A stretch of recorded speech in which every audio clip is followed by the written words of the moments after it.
രക്തദാനം മഹാദാനം, അന്നദാനം മഹാദാനം. പക്ഷേ രക്തം പരസ്പരം അങ്ങോട്ടും ഇങ്ങോട്ടും കൊടുക്കുമ്പോഴും അന്നം പരസ്പരം ഒരുമിച്ചിരുന്ന് കഴിക്കുമ്പോഴും നമുക്കിടയിൽ ജാതിയില്ല, മതമില്ല.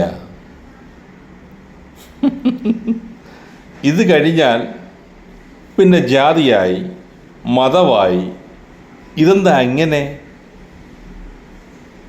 ഉത്തരം കിട്ടാത്തൊരു ചോദ്യമാണ്.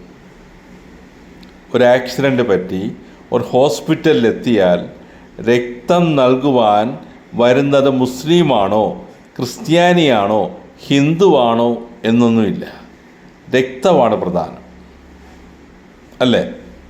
ഇത് ശരീരത്തോട്ട് കയറിക്കഴിഞ്ഞാൽ പിന്നെ ഈ വ്യക്തികൾക്ക് വർഗീയതയായി. മുസ്ലിം, ക്രിസ്ത്യൻ, ഹിന്ദു.